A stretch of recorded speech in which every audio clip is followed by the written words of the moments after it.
Hello YouTube, it's your girl Aisha Deli, and today's video is going to be a little different, a lot of different, so continue watching. So basically, I am going to tell my friend's story because it's like my motivation and I feel like others should hear it as well. But before I jump right into it, there's a few things I have to say. It's like people want to block out the reality and want to stay in this dystopian society where everything's perfect when it's not that. It's also like they don't want to stick up for what's right. And what I'm going to talk about is something that a lot of people do not like to discuss. They're not educated on the situation, and it's like it's a big part of our society now with the president that we have, and like it's just ridiculous. But what really gets me is that there is people out there that have voice, that have a power to change things, and they don't. And it could be they don't know how to address it, or they are afraid to speak up for what is right and lose a section of their followers, which is sad because what's right is right and what is wrong. No matter who you are, no matter nothing in the world, right is right and wrong is wrong. You know, there are some people out there that are engaged. They are sticking out for what is right, and they are going against the government that is separating families that have literally been here their whole life. It has been told multiple times that they do the jobs the Americans do not want to do, which is true. Like, it's so true. This video is for a friend, and I've known her for a little over a year, and you know, she finally became a part of this country. But the topic that I'm going to be addressing is the process of DACA and the emotions. I started to have this interest because one of my best friends, he was a dreamer. A dreamer is someone that lives in the United States illegally. So I'm basically telling her story, and I am hopefully going to be a voice of a lot of people. I don't have my future at risk, and what I mean by that is, you know, I don't have nothing to lose by saying this video. You know, others, they aren't gonna express how they feel or what they've been through because they are afraid of the government coming in and taking everything away from them, which they can. So to start off, I never really knew the difference between a citizen and a non-citizen. Basically, you really cannot tell from the outside looking in unless told. If you're born here, you get a social security number automatically, and if you don't know what that is, it's like an identity that you have that you literally use to get a car, credit cards, a job, school, houses. Like literally you need that for a lot of things, even to travel. It's, you know, and if you're not from here, then you can't get all of those things. Like you can't get a car unless you buy it for cash or it's given to you. Like you can't further your education. And yeah, so I didn't know any of this until maybe a couple years ago, that, you know, if you weren't born here, you really aren't supposed to be here. But this is the land of the free, so hello.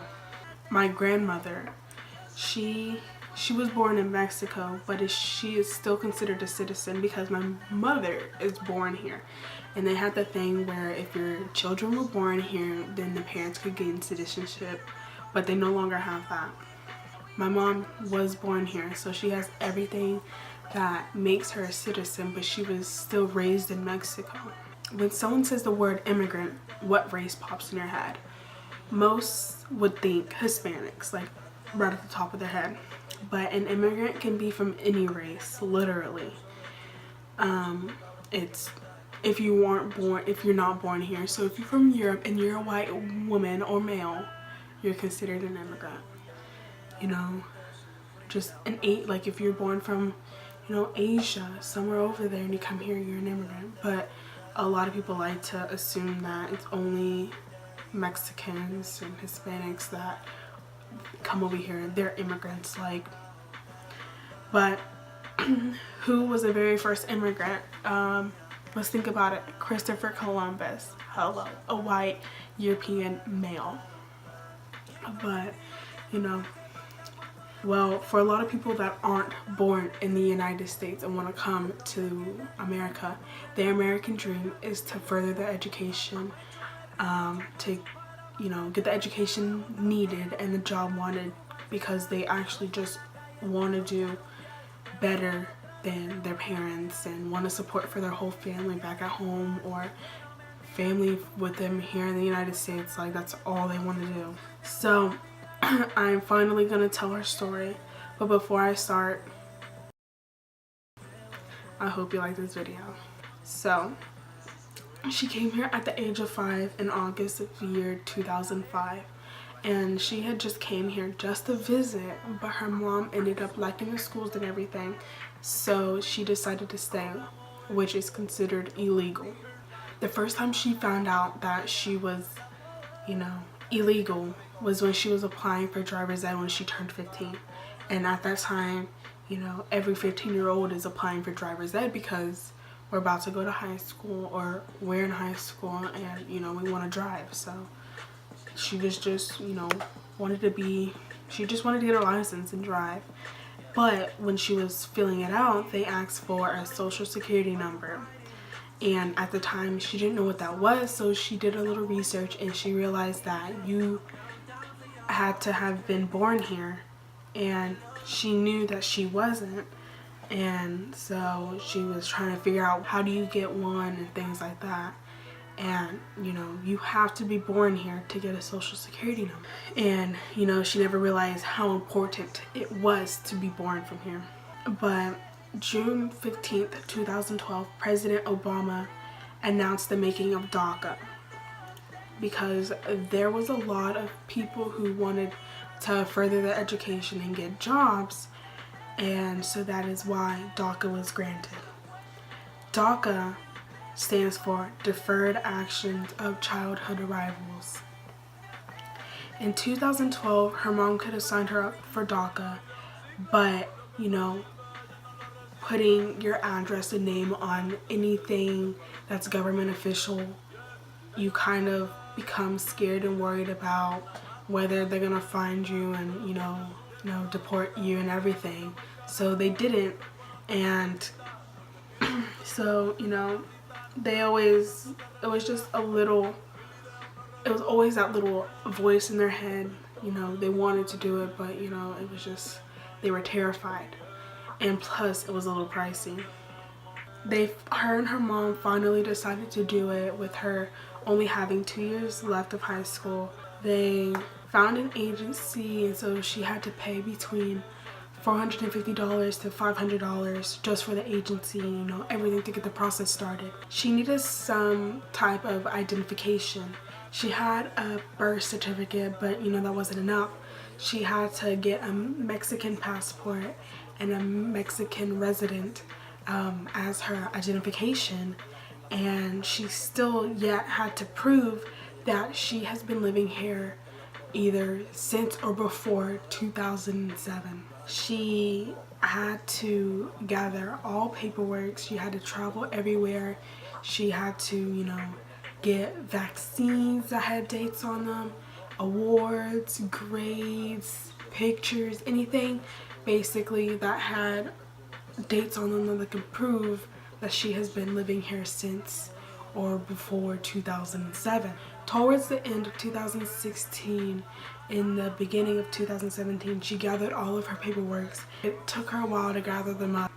Finally, around February 2017, she had turned everything in, and she just had to wait 2 to 3 weeks. Then July 2017, she turned in all of her fingerprints. The wait process was 4 to 6 months. You know, with her luck, President Trump became, you know, president. Hello. The process took a little longer because the agency wasn't sure what was going on, because, you know, he wanted to stop DACA and they really didn't know what was happening. So her stuff made it to California, because that is where she had entered the United States from Mexico. It had to go over to California so they could go through her paperwork and accept her. The 6 months passed and she really started to lose hope, and she got an email towards the end of December 2017 saying that she has been approved and she should get her DACA number in February 2018. So she was waiting and waiting, and then one day she got a letter on February 22nd, 2018 saying that she has been accepted, but her I-765 form was missing, and that I-76 form is a working form. And so she was upset, and she was talking to the lady that was helping her, and they finally, submitted another one, but she was upset, and apparently that form goes missing for a lot of people. So towards the last week of May 2018, her mother gets a call on her phone and saying that her DACA card has arrived. So that Friday after school, she left and she went to go pick it up. She finally felt a part of America, like her American dream was coming alive, and she could finally move on with her life because she felt stuck at one point in time. So ever since she was 15, she wanted to financially help her mother, and now she can finally do that, and she can also finally get a college degree, and she can also work. So me and her would always be in class, talking about what she wanted to do and what she wanted to be when she got older.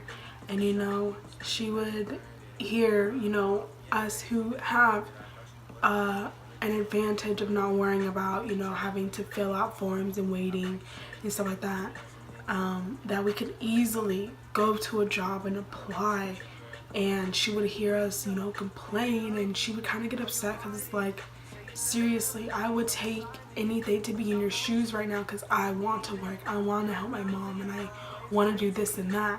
So for us, we have a little advantage. For them, it's a little harder because they always have to look over their shoulder to make sure they are always stepping on the right track. They always gotta look over their shoulder to make sure they're doing the right thing, because the slightest thing, they can easily get a ticket and get deported. It's ridiculous. But I hope your dreams come true, and she absolutely deserves the best, and she's super nice, caring, and such a hard worker. So good luck, Charlie. Peace.